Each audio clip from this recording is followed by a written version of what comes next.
Hola bestinya kata Ani. Besti, perkara rumah tangga Baim Wong dan Paula Verhoeven ternyata masih panjang nih episodenya. Meski sudah diputus bercerai sama Pengadilan Agama Jakarta Selatan, tapi muncul lagi masalah baru. Gak lain gak bukan Besti, karena keputusan Paula Verhoeven yang melaporkan hakim yang menyidangkan perceraiannya dengan Baim. Bukan gak ada sebab Paula merasa kalau oknum hakim yang dilaporkannya itu diduga melakukan pelanggaran kode etik.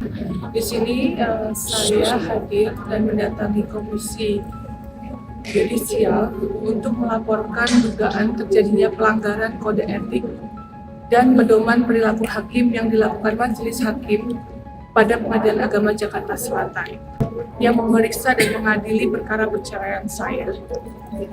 Dan di sini saya akan menyampaikan beberapa poin. Di antaranya adalah pelaporan ini, dalam hal ini adalah Majelis Hakim keliru dalam memberikan pertimbangan putusan.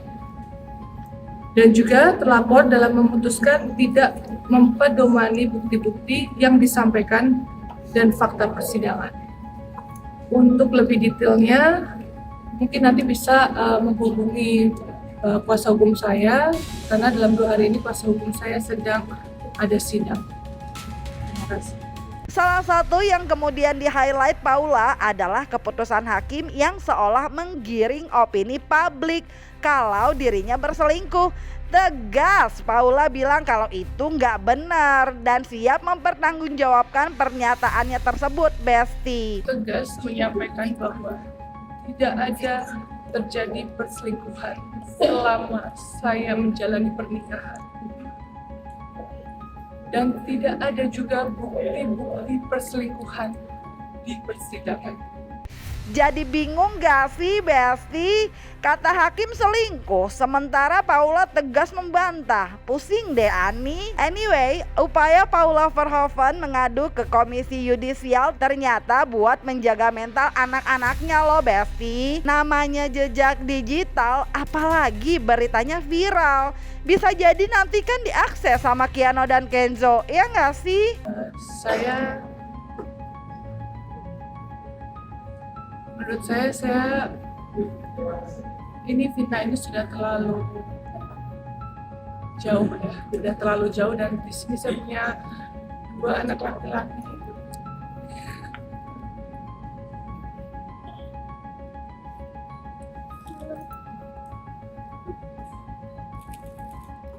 Saya punya 2 anak laki-laki yang saya selalu jaga mentalnya. Mereka akan tumbuh besar melihat pemberitaan ini yang cukup masif. Jadi buat saya melakukan ini demi anak-anak saya dan kedua orang. Dan ini saya lakukan demi menjaga mentalitas anak-anak saya yang masih kecil, yang nantinya mereka beranjak dewasa bisa mengakses semua berita tentang ibunya. Dan saya harap di sini saya berdiri untuk seorang ibu yang melindungi anak-anak saya. Jadi saya berharap. Jadi sedih deh Besti Ani menanggapi komplain Paula Verhoeven terhadap sikap majelis hakim dalam sidang perceraiannya dengan Baim Wong. Fahmi Bahmid selaku kuasa hukum Baim juga ikutan berkomentar nih Besti. Menurutnya Paula salah tempat jika mengadukan hasil putusan Majelis Hakim Pengadilan Agama Jakarta Selatan ke Komisi Yudisial. Saya pikir itu hak orang untuk mengadu kemana saja, silakan. Tidak ada yang melarang mau mengadu ke mana, sepanjang itu lembaganya masih berada di wilayah Republik Indonesia, silakan. Tapi persoalannya, jika yang dipersoalkan adalah fakta-fakta yang terungkap di persidangan, bukan tempatnya Komisi Yudisial untuk memeriksa dan mengadili persoalan terkait dengan fakta-fakta yang terungkap di persidangan dan penilaian terhadap bukti-bukti yang diajukan para pihak. Jadi tidak pada tempatnya dan tidak tepat mempersoalkan penilaian daripada majelis hakim atas bukti-bukti yang kami ajukan. Saya beritahu bukti yang kami ajukan itu terdiri dari Fahmi Bahmid kemudian membeberkan nih jika pihaknya memberikan 86 bukti tertulis dan 9 saksi serta 3 ahli selama persidangan berlangsung. Maka dari itu, menurutnya kesimpulan hakim yang menyebut Paula Verhoeven berselingkuh bukanlah hal yang tidak berdasar. ada 86 bukti tertulis, ada 9 saksi, ya, dan ada 3 ahli seperti itu.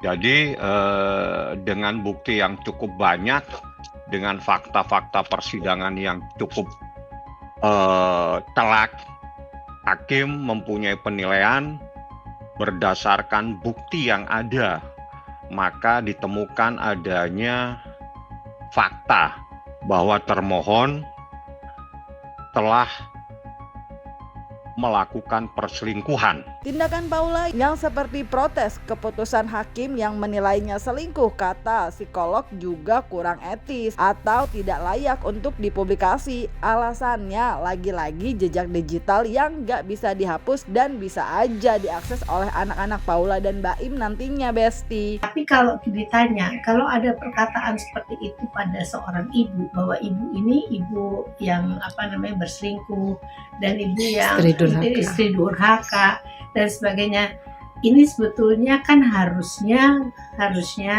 tidak menjadi konsumsi publik. Masalahnya, saya selalu bilang jejak digital ini nggak bisa dihapus, tapi kemudian anak-anak ini bisa mencari tahu lebih jauh. Kemudian sebetulnya seorang ayah dan seorang ibu tuh harus memberikan contoh-contoh yang baik, contoh-contoh yang bisa ditiru oleh anaknya, karena anak proses belajar itu lebih banyak dengan meniru, modeling. Nah, kalau ini memang bisa diberikan yang terbaik, kenapa mesti kemudian ada cerita-cerita yang lain yang kemudian mungkin bisa juga antara ayah dan bekas suami dan bekas istri ini saling menjelekkan, dan itu yang sebenarnya tidak benar. Nah, kalau dia kemudian dilabeli tambah yang suka selingkuh dan durhaka, itu anaknya pasti belum tahu saat ini. Tetapi pada waktu nanti kalau dia mencari jejak digital atau ada orang yang iseng mengatakan, emang ibu kamu selingkuh ya? Maka dari itu, tindakan Paula yang mau membersihkan namanya dengan mendatangi komisi yudisial pun dianggap sia-sia sama Bunda Romi. Daripada bikin masalah makin panjang dan jejak digital makin banyak, Baim dan Paula disarankan untuk berhenti berkonflik di media dan fokus pada perkembangan anak-anak. Sudah aja selesai. Kalau Anda sayang sama anak-anak Anda, selesaikan saja sudah waktu itu di situ, nggak usah saling bantah-membantah lagi. Ngapain sih ngomong di dunia media ini, yang orang-orang yang menyaksikannya ini juga nggak bisa ngapa-ngapain dan nggak tahu masalah sebenarnya untuk apa, gitu.